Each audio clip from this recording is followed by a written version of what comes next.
Welcome to Reread. We're on book 2 of the Timothy Zahn Thrawn trilogy called Dark Force Rising, and it is an excellent trilogy. Yes, I know I've been dogging Timothy Zahn for his bunch of prequel books, the last part of my reviews here, but going back through the Thrawn trilogy, it's a strong series of books, and there's a reason that everyone still loves it and still consider it their favorites. Now, I'll give my final thoughts when I get to book 3, but right now, let's talk about book 2. I forgot about another character that Talon Card keeps with him called Aves, and that's like his major domo or whatever, and he's an interesting character too. And like Ghent, we really don't hear much about him after this adventure. I mean, Card is seen in several adventures, and maybe Ghent is mentioned here and there. Aves may be mentioned later on, but I don't remember. But he's kind of a nice big side character here. Someone who Talon Card, excuse me, I used to call him Karad back in the day, used to really relies upon. He's a pretty good character. Mara Jade does mention being a server in a cantina, like one of her past jobs she did before she met Card, and I guess I just forgot about that because, again, now reading in chronological order, we have read the story where she was a server in the cantina. So all these little short stories he was doing with Mara Jade do connect with the hints he dropped in the original trilogy. That was one thing I just totally forgot about. The Katana fleet is never explained in the expanded universe, and I thought that was kind of a missed opportunity. Maybe Timothy Zahn could have written something that happened before, since they were looking for prequel novels, something before the Clone Wars, this may have happened. And I mean, he did Outbound Flight Project, but doing a book about the Katana fleet, I think would have been interesting. At least I think so. Luke is drinking hot chocolate again, because Timothy Zahn must love hot chocolate.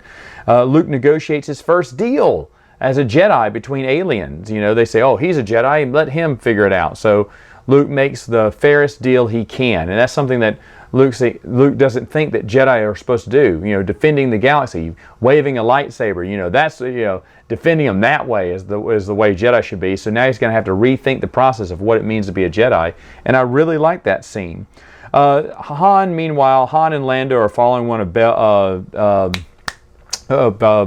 Borsk Fila's aides around because they're trying to prove Admiral Akbar not guilty. Right now he's behind bars. And they find out one of his aides is mixed up with General Garm Bel Abyss, who is just a great character. I really like this character. For some reason, to me, even though he doesn't look like this when they show a picture of him in the EU, but in my mind, he always looked like James Earl Jones. I know that's weird, but even when I read this now, I know what Garm Abyss looks like because I've seen, a lot of pictures of him. But in my mind, every time he speaks, I'm thinking about James Earl Jones. I don't know why, but I just remember that when I was rereading his character. He's a really good character. He had a split. It talks about his history. He had a split with Mon Mothma very early in the early seeds of the rebellion. Thought Mon Mothma was getting too power hungry and left. He does come back in the end to kind of save the New Republic in a battle over the Katana fleet. And comes in right at the last second with his 6 dreadnoughts to kind of sway the battle a little bit in the New Republic's favor. So he's going to be, of course, they're going to tie up that storyline in book 3. But Bel Abyss is a really good character. He's been studying Han's future because Han, when he was young, asked Bel Abyss a question one time. He goes, what an interesting young man, and followed his career since then. He's had some ups, he's had some downs. And I found that interesting. Now, I thought about this. I said, should A.C. Crispin have put that instance in her books? No, she didn't have to. Because remember, Han knows who General Garm Bel Abyss is, but he didn't know that Bel Abyss was keeping tabs on Han throughout his career. So again, if I was A.C. Crispin and I had so many other things from Han's past I had to put in there, I'd be like, that's one I can skip over. And she would have been correct. I don't know if she considered that, but that's what I was thinking. Anyway, Luke finally visits the mad clone Jorus Sabath. Jorus, of course, is really strange and eccentric and kind of more forceful than Ben or Yoda was. He's kind of comparing his teachings to the other ones. He's thinking, wow, when I went to go look for a warrior back on Dagobah, I found Yoda. And when I was expecting someone more like Yoda, I find this Jedi warrior that I originally envisioned what all Jedi were like. So, Luke kind of contemplates how his training would have been if he'd have studied with Sabath. And now he instantly, after the first encounter, I think, he understands that Sabath is a little crazy, a little insane. But he thinks, and this is a very interesting, I totally forgot about this. He tells R2 that certain Force ghosts, stay with you. Like Ben stayed with him for a few years until the dream at the very beginning of the book, but that he could see Ben here and there, and that, only on Endor once did he see Yoda and Anakin Skywalker. Now we know Leia sees Anakin Skywalker, the ghost of Anakin Skywalker again, but Luke says he doesn't. And he says, I wonder if Jedi ghosts are anchored to someone, and maybe whatever happened on Outbound Flight Project, he doesn't know that Sabath is a clone at this point, and he goes, maybe that whatever happened on Outbound Flight Project, those ghosts are kind of haunting Sabath. They're kind of anchored to him, and that's what's brought him insane. So Luke is hanging on with Jor Sabath to see if he can save him or help him or cure him from this tragic event that happened that was called Outbound Flight Project that we're not told that much about. We don't need to be. I mean, later on there's a book. If you're reading this in chronological order, you already know what happened, all right? And it was a good story too. But other than that, he stays there with him until Mara needs help. Mara is pretending that she's with Thrawn. Thrawn doesn't believe it, bugs her, puts a little a transponder beam or whatever, a little beacon, I think, on her ship that she doesn't realize, unlike Mara Jade to not realize that. But she gets tricked by the Grand Admiral, leads him straight to Card, who gets captured because she told Thrawn, hey, Card knows where this Katana fleet is, and if you, or they call the Dark Force, and I don't really understand why it's called Dark Force. I don't know if they explain that. If so, it's kind of forgotten in the book, but they say it's nicknamed the Dark Force. Maybe because of the story that happened with it. Who knows? But anyway, of course, Thrawn wants those ships. He wants Card to tell him where they are, so he kind of betrays Mara's trust, captures Card, and she knows the only way to get him out is with the help of Luke Skywalker. She kind of runs away, gets Luke Skywalker. There's a whole adventure where Mara hates working with Luke, but she wants to, she wants to save Card because she feels bad about what she did. Meanwhile, I should back up a little bit. She does confront Jor Sabath, who attacks her, viciously, has the dark side in him, and that convinces Luke that, yeah, Sabath is beyond saving right now, or, well, not beyond saving, but he's kind of traveling into the dark side. So Luke eventually knocks him out, doesn't kill him. Mara wants to kill him. Luke says, no, let's not kill him, because he's seen Darth Vader come back to the light, and maybe Sabath can too. Of course, Sabath has other plans, and he's going to meet with Thrawn at the very end, actually, of the book. You don't see him till later on. Kind of skip 150 pages toward the end, and he tells Thrawn he's going to be in charge of the Empire now, and we'll see how that one-on-one face-off concludes later on.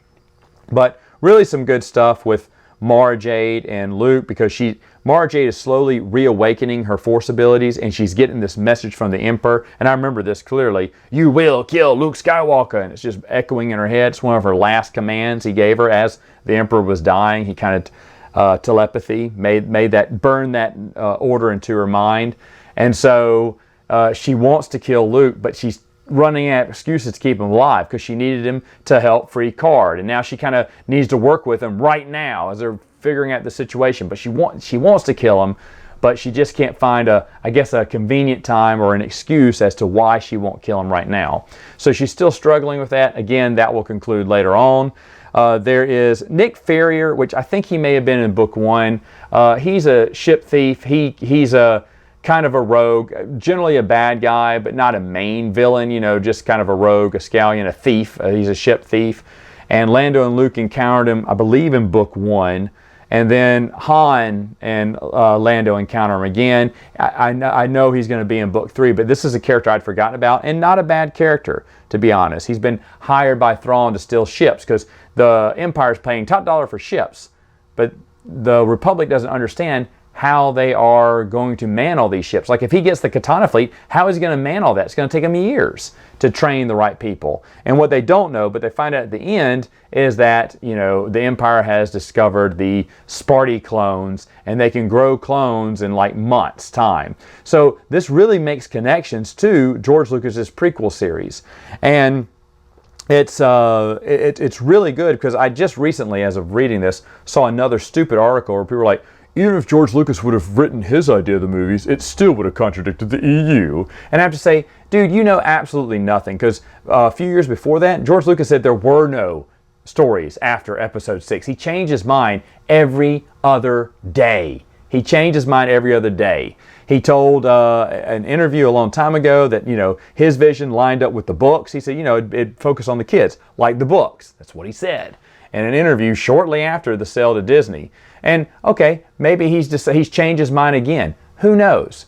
But to say authoritatively, when you don't remember that in even Thrawn's trilogy, there's mentions that it really connects up well with the Clone Wars and with the events that happened in the prequels later on that George Lucas made. And that's because George Lucas had a short conversation with Timothy Zahn prior to writing these novels. George Lucas had involvement in these. But anyway, I digress. Other things that are really cool about this is Princess Leia's story. She finally goes to the Noghri homeworld, kind of exposes the Empire that is slowly poisoning their planet with the clone grass that's growing, because she realizes from the Noghri the clone grass looks differently, smells differently ever since the acid rain came down their planet. And so Leia puts 2 and 2 together and finds out that the actual plant, that this the only thing that can grow on the planet, is the thing that's poisoning everything else. It's poisoning the ground, or these plants that are supposed to help them. And so once she reveals that to the Noghri, they've decided to secretly switch sides and start pulling away from the Empire. And of course, that's going to really conclude in the 3rd book. There's also a ton of West End Games references here. I mean, West End Games vehicles, West End Games aliens, West End Games weapons and stuff. And I never realized that because, I did not know much about West End Games. But if you're a West End Games fan, and you're reading about these aliens and these vehicles and these situations and these characters from the West End Games, you're like, oh, what? There's so many connections in here. And this is the, first of the EU that we were getting, the thing that started it all. And already there's tons of connections to the role-playing games. That's because, of course, Timothy Zahn had the role-playing games, the whole stack of West End Games stuff sent to him for reference, which he utilized. So far, excellent series. I remember the first time when I was a kid, when I read through this, it took me 2 days. 2 days. It took me even longer now. It's because I have 4 kids, 3 and under. But really interesting stuff, really great stuff. Can't wait to start book 3 next time.